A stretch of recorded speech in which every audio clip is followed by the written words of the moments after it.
Hello, my friends. Tonight we're diving into a medieval adventure, trailing a woman who's part nun, part rock star, and all visionary Hildegard von Bingen. Picture yourself in 1098, trudging through the muddy hills of Bermersheim, Germany, where the air smells of damp earth and wood smoke. Your new hero. Trust me, more like a curious tag-along, tripping over your own cloak as you follow a 10-year-old girl with a spark in her eyes. That's Hildegard, and she's about to shake up the world like a divine earthquake. So, before you get cozy, take a second to like the video and subscribe, but only if you enjoy this. Drop a comment below what historical era would you visit now. Turn off the lights, switch on the fan's hum, and let's begin. You're slogging through a misty valley, your boots squelching in the mud.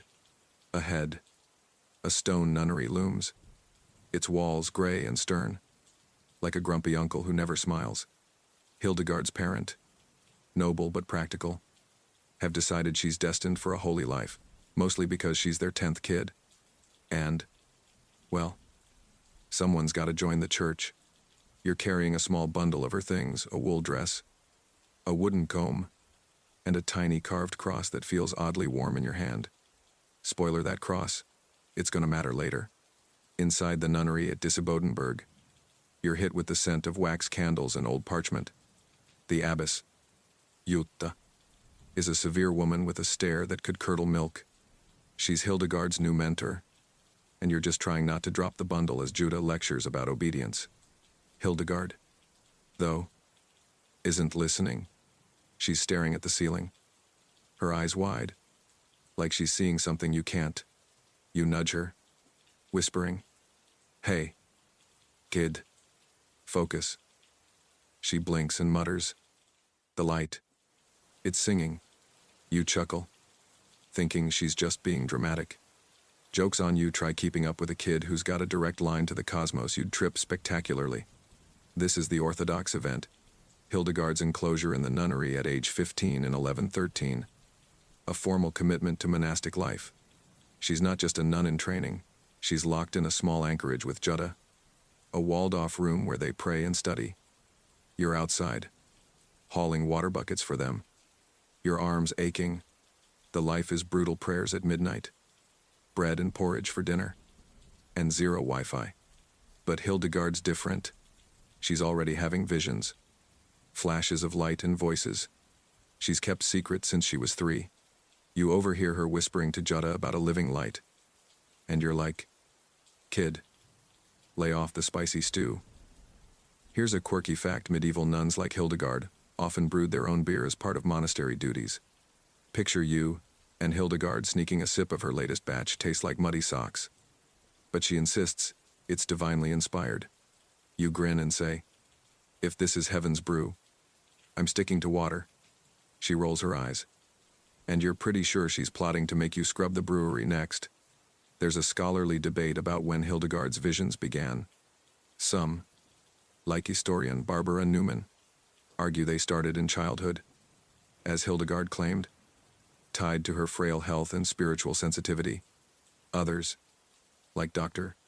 Sabina Flanagan, suggest her visions might have been amplified by migraines, with flashing lights mimicking aura symptoms. You're no doctor, but when Hildegard grabs her head and mutters about shadows of the divine, you're just hoping she doesn't pass out on your shift. You're tasked with a small role fetching parchment for Jutta's lessons. You fumble through the scriptorium, dodging grumpy monks who glare like you've stolen their last candle. The parchment smells like old leather, and you nearly drop it when Hildegard sneaks up. Giggling, you're clumsier than a newborn foal. Joke number 2: if you were a monk, your calligraphy would look like a toddler's doodle. Good luck impressing Jutta. The nunnery's rhythm is slow, almost sleepy. Bells toll for prayers, and you're lulled by the chant of psalms drifting through the stone halls. But there's a spark of tension. Hildegard's visions are getting harder to hide. One night, you're dozing by the anchorage door when she whispers through the grate, "I saw a tree of fire." You yolt awake, muttering, "A what now?" She describes a blazing vision, her voice trembling with awe. You're no theologian, but you slip her that carved cross through the grate, hoping it calms her. It glows faintly, or maybe that's just the candlelight. Either way, it's your callback token, and it's humming with something big. Joke 3. Imagine pitching smartphones to Jutta, she'd probably say, "Silence, fool, and fetch more candles." You laugh, but Hildegard's staring at you, her eyes sharp. She's young, but she's already outsmarting everyone, including you. As you trudge back to your cot, the cross's warmth lingers in your palm, and you wonder what kind of wild ride this kid's dragging you into. The scene fades with you curling up on a straw mat, the nunnery's stone walls whispering with secrets. Hildegard's visions are just beginning, and you're already in over your head. The night is quiet, save for the distant hoot of an owl, and you drift off. The crosses glow flickering in your dreams. You're back in Disibodenberg, a few years older and marginally wiser, though your cloak's still damp from tripping into a puddle. It's the 1130s, and Hildegard von Bingen, now a grown nun in her 30s, is no longer just a kid with weird dreams. She's a force of nature, churning out visions like a medieval printing press. You've been roped into being her scribe, which sounds fancy until you realize it means juggling quills, ink, and her endless stream of cosmic ideas. The nunnery's stone walls hum with chants, but you're too busy dodging ink blots to notice. That carved cross from years ago, it's tucked in your pocket, still oddly warm, like it's got a mind of its own. Picture the scriptorium, a chilly room lit by flickering candles, parchment scattered like autumn leaves. Hildegard's at a wooden desk, her eyes blazing as she dictates her first major work. Civias, a wild mix of theology, visions, and cosmic blueprints. You're scribbling furiously, your hand cramping, trying to keep up as she describes a universe bursting with light and angels. "Write faster," she snaps, and you mutter, "Lady, I'm not a typewriter." Joke 1. If you pitched Civias to a modern publisher, they'd say, "Great, but can we cut the part about the glowing egg?" You smirk. But Hildegard's not amused. She's too busy channeling the divine. This is the Orthodox event, Hildegard's completion of Civias, around 1151, a 14-year project approved by Pope Eugenius III. You're there when she sends it to the Synod of Trier in 1147. A big deal that puts her on the medieval map. Your job, carrying the manuscript to the courier, praying you don't trip and send her life's work into a ditch. The parchment's heavy, inked with her visions of God's plan, and you're sweating despite the cold. Monks whisper about her, some in awe, others muttering she's making it all up. You're just hoping the courier doesn't lose it. Medieval FedEx isn't exactly reliable. Here's a quirky fact. Hildegard invented her own language, lingua ignota, a secret code with 0 words, and a unique alphabet. You catch her doodling it on spare parchment, muttering about divine syllables. You try pronouncing one loifal, and it sounds like you're choking on a chicken bone. "What's this for?" you ask. She grins. "For heaven's memos." Joke 2. Imagine Hildegard on social media, tweeting in lingua ignota. Her followers would be like, "Cool, but what does Zorzor mean?" You chuckle. But she's already back to dictating, leaving you to mop up spilled ink. There's a scholarly debate about why Hildegard wrote Civias. Some, like historian Joan Ferrante, argue it was a bold move to assert female authority in a male-dominated church, using her visions to speak truths men couldn't ignore.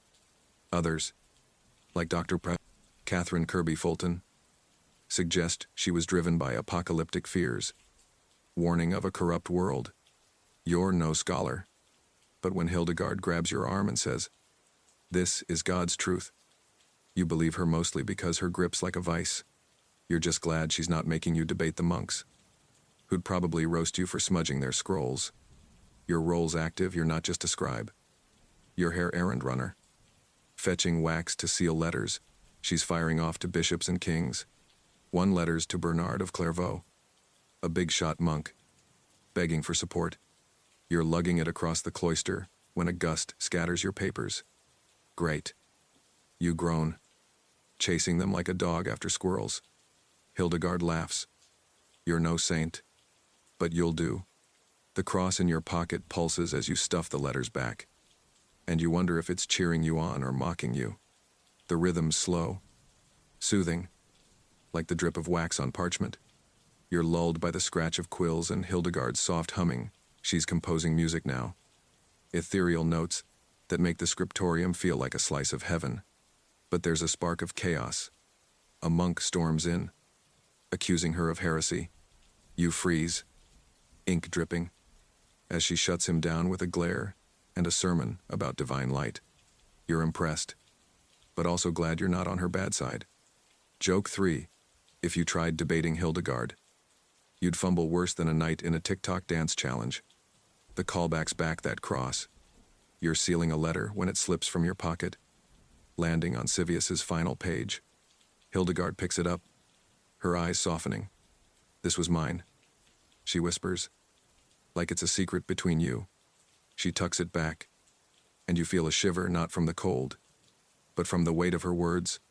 What's this cross's deal? You're not sure, but it's tying you to her story, whether you like it or not. As the day fades, you're slumped by a candle, your fingers stained black. Hildegard still writing, her voice a steady murmur, weaving visions into words. Outside, the Rhine River glitters under the moon, and you hear an owl hoot, soft and distant.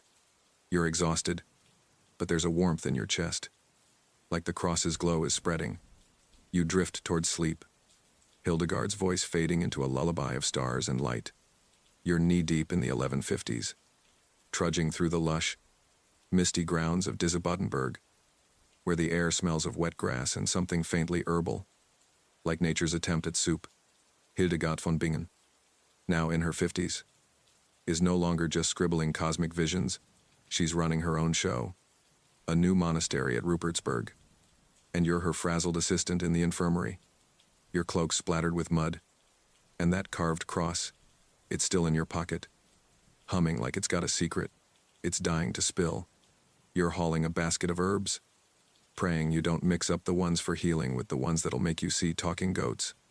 Picture the infirmary, a stone room with wooden shelves, stuffed with jars of dried leaves, roots, and questionable powders. Sunlight slants through a narrow window, catching dust motes as Hildegard stirs a bubbling pot. She's writing Physica, a massive guide to natural medicine, and you're her guinea pigger, helper grinding herbs and dodging her orders to taste this.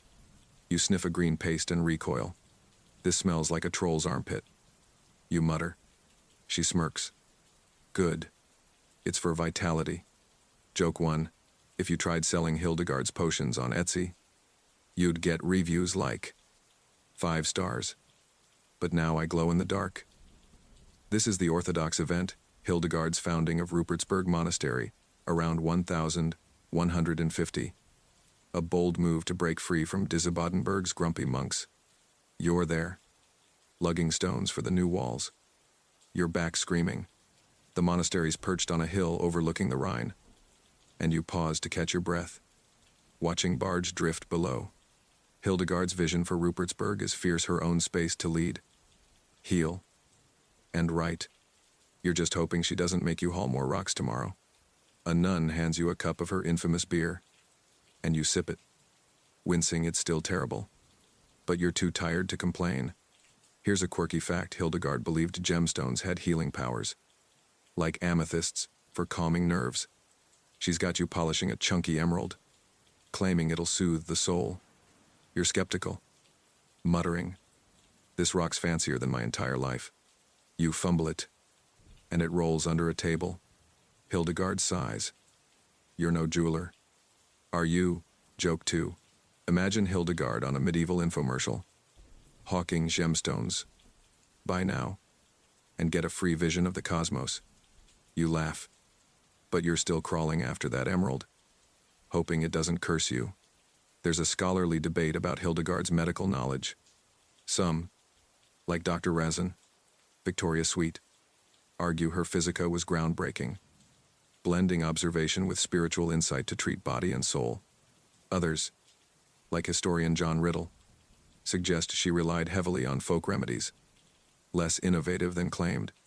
You're no expert, but when Hildegard hands you a poultice for your aching arms and it actually works, you're impressed until she adds, "Next, try my nettle tea for courage." You eye the steaming cup like it's a dragon in disguise. Your role's active, you're mixing her recipes, like a medieval pharmacist with zero training. She points to a jar of mugwort. 2 pinches. She says, "You grab a handful," and she snaps. "Are you healing a horse?" You shrug. Better safe than sorry. The infirmary's busy nuns bustle in, treating villagers with coughs or sprains. You hand a patient a salve, feeling briefly competent, until you trip over a stool and scatter dried lavender everywhere. Hildegard chuckles. You're a storm in a teacup. The cross in your pocket pulses, and you wonder if it's laughing too. The rhythm's gentle, like the rustle of leaves outside. You're lulled by the clink of jars and Hildegard's soft humming, another melody for her growing collection. But there's a spark of tension. A monk from Disibodenberg storms in, accusing her of overstepping her role as a woman. You freeze, clutching a mortar, as she fires back, quoting scripture like a verbal sword. The monk slinks off, and you're in awe, though you're mostly glad she didn't aim that wrath at you. Joke 3: if you tried arguing with Hildegard, you'd trip over your own logic faster than a knight in a barrel race. The callbacks here that cross: you're cleaning the infirmary when it slips out, landing in a pile of sage. Hildegard picks it up, her eyes distant. "This carried me through," she murmurs, like it's more than wood. She hands it back, and it feels heavier, like it's soaking up her strength. You tuck it away, sensing it's tying you to her wild journey, whether you're ready or not. As dusk settles, the infirmary glows with candlelight. You're slumped on a stool, your hands smelling of mint and regret. Hildegard still working, her voice a soothing murmur as she jots down another remedy. Outside, the Rhine shimmers under stars, and a soft breeze carries the scent of herbs. You're exhausted, but the cross's warmth spreads through you, like a quiet promise. You drift toward sleep, Hildegard's humming weaving into dreams of green hills and glowing stones. You're in the 1160s, stumbling across the cobblestone paths of Germany, your cloak tattered and your boots caked with mud from a week on the road. Hildegard von Bingen, now in her 60s, is a medieval superstar, and you're her unofficial roadie, lugging her books and scrolls as she embarks on a preaching tour that's got bishops quaking and crowds buzzing. The air smells of pine and distant wood smoke, and that carved cross in your pocket, it's practically vibrating, like it knows you're in for a wild ride. You're panting, trying to keep up with Hildegard, who's striding ahead like she's got divine GPS. Picture a bustling town square in Cologne merchants hawk bread. Kids chase stray dogs, and a wooden platform creaks under Hildegard's presence. She's preaching to a sea of faces, peasants, nobles, even a few skeptical monks. Her voice cuts through the chatter, calling out corruption in the church like she's roasting a bad bard. You're off to the side, clutching her Sivia's manuscript, praying you don't drop it into a puddle. A kid tugs your sleeve, asking, "Is she a saint?" You shrug. "She's something." All right. Joke 1. If Hildegard had a podcast, she'd title it Divine Roasts and have every bishop unfollowing by episode 2. This is the Orthodox event Hildegard's preaching tours across Germany, starting around 1158, where she boldly addressed clergy and laity. You're there in 1160, hauling her gear as she speaks in Trier, her words sparking cheers and gasps. Your job's simple but brutal: carry her books, set up her podium, and don't trip over your own feet. The crowd's electric, but you're distracted by a cranky donkey tied nearby, braying like it's heckling her. You mutter, "Buddy," you're stealing her thunder, and shuffle her scrolls out of hoof range. Here's a quirky fact: Hildegard wore a special headdress during her tours, a silk veil with gold threads, signaling her authority. You're tasked with adjusting it before she speaks. And it's like wrestling a shiny octopus. Hold still. You plid. As she sighs. You're no seamstress. You finally get it pinned. Only for a gust to yank it askew. Joke 2. Imagine Hildegard on a medieval red carpet. Her headdress would upstage everyone. But you'd still trip carrying her train. There's a scholarly debate about Hildegard's preaching motives. Some, like historian Beverly Main Kenzel, argue she saw herself as a prophet, divinely called to reform a corrupt church. Others, like Dr. Aniha King, suggest her tours were strategic, boosting her monastery's influence. You're no theologian, but when Hildegard glares at a bishop mid-sermon, calling him a wolf in shepherd's clothing, you're just glad you're not in his shoes. You're too busy dodging hecklers who toss rotten apples. One nearly nails you, and you're tempted to chuck it back. Your role's active. You're her logistics guy, scouting paths and bribing innkeepers for decent beds. In Mainz, you haggle with a surly tavern owner, offering a jar of Hildegard's herbal salve for a room. He grumbles, "This better not make me glow." You smirk. No promises. Later, you're dragging her podium through mud, your arms screaming. When she pats your shoulder, you're loyal. She says, you're touched, until she adds, "Now fix that wobbly leg." The cross in your pocket pulses, and you swear it's chuckling at your misery. The rhythm's dynamic, like a river rushing then pooling. You're lulled by the murmur of crowds and Hildegard's steady voice, but jolted by sudden cheers or a stray thunderstorm that sends you scrambling for shelter. One night, under a starry sky, she hums a new melody, and you're mesmerized, forgetting the ache in your legs. Joke 3. If you tried preaching like Hildegard, you'd sound like a nervous bard pitching a lute solo to a dragon. The callback's back, that cross. In a quiet moment, Hildegard catches you staring at it. She takes it, tracing its edges. "It's seen my fire," she says, her voice soft. She hands it back, and it feels alive, tying you to her crusade. You tuck it away, sensing it's more than a trinket. It's her spark, and you're carrying it. As night falls, you're slumped by a fire outside an inn, the crowd's cheers echoing in your ears. Hildegard's writing by candlelight, her quill scratching. The Rhine glitters nearby, and a soft owl hoot drifts over. You're bone-tired, but the cross's warmth spreads, like a promise of more adventures. You drift off, her voice weaving through dreams of blazing sermons and golden veils. You're in 1179, hobbling along the misty banks of the Rhine, your cloak threadbare and your boots more holes than leather. Hildegard von Bingen, now 81, is a living legend, but her steps are slower, her eyes cloudier.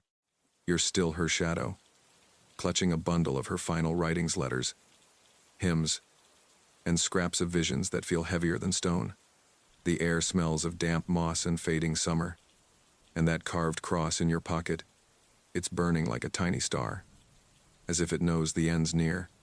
You're not ready for this, but Hildegard's got one last act, and you're along for the curtain call. Picture Rupertsberg Monastery at dawn.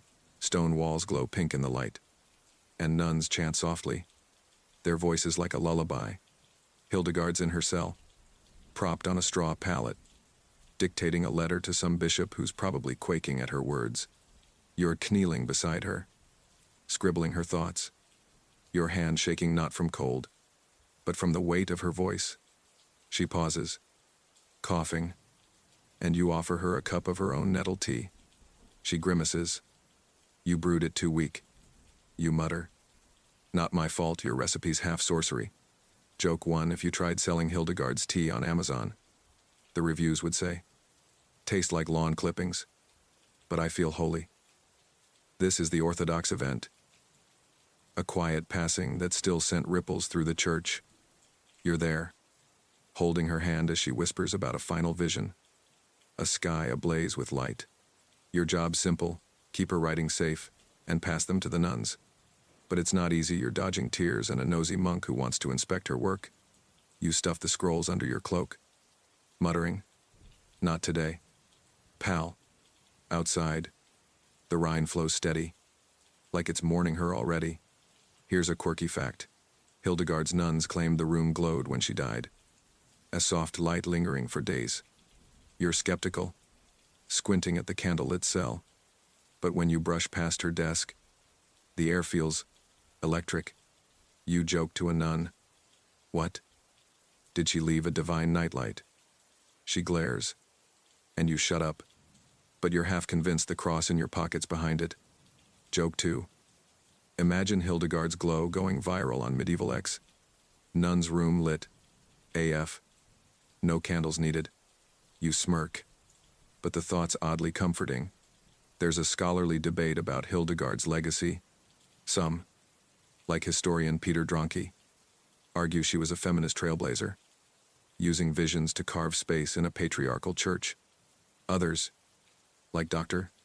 Bruce Holsinger, say her influence was overstated, limited by her era's constraints. You're new academic, but when you see nuns copying her manuscripts with fierce pride, you know she's left a mark. You're just hoping you don't smudge her last letter. It's to the Pope, and you're pretty sure it's spicy. Your role's active. You're her courier, tasked with delivering her final letter to a rider bound for Rome. You're sprinting across the monastery courtyard, scrolls bouncing. When you trip on a root and faceplant in the dirt, a nun laughs. You're no messenger angel. You groan. Tell me about it. The cross pulses as you dust off, like it's urging you to finish the job. You hand the letter off, feeling a pang. This is her last word, and you're part of it. The rhythm's slow, like a fading heartbeat. You're lulled by the nun's chants and the rustle of parchment. But a spark of chaos hits when a storm rolls in, thunder rattling the walls. Hildegard smiles faintly, muttering, "Heaven's applause." You're awestruck, even as you scramble to shut the shutters. Joke 3. If you tried conducting her cosmic symphony, you'd wave the baton like a drunk bard and summon a tornado. The callback's here, that cross. As Hildegard's breath slows, you pull it out, placing it in her hand. Her fingers curl around it, and she whispers, "Carry the light." It glows, or maybe your eyes are blurry. She's gone, and the cross is yours again, heavy with her fire. You tuck it away, knowing it's not just a token, it's her legacy. And you're stuck with it. The scene fades. You're outside, under a starry sky, the Rhine shimmering. The nuns' voices drift, soft and eternal. You're exhausted, the cross warm against your chest. You drift toward sleep, Hildegard's hymns echoing in dreams of blazing skies and endless light. The fire's gone to embers, my friends, and the Rhine's a silver thread under the moon. You're safe now, far from monasteries and muddy roads. Picture yourself on a soft hill, grass cool beneath you, the carved cross still warm in your hand. Its glow fades, but Hildegard's light lingers. Like a star you can't unsee, the wind hums her melodies, gentle as a lullaby, weaving through the pines. You're not a scribe or a roadie anymore, just you. Undravostski. The world quiet. Let the chants fade. Let the river's murmur carry you. Your eyes grow heavy. The stars blur. Sleep's calling. Soft and sure. Drift, now, into dreams where visions dance and the cross still hums. You're safe. Sleep well.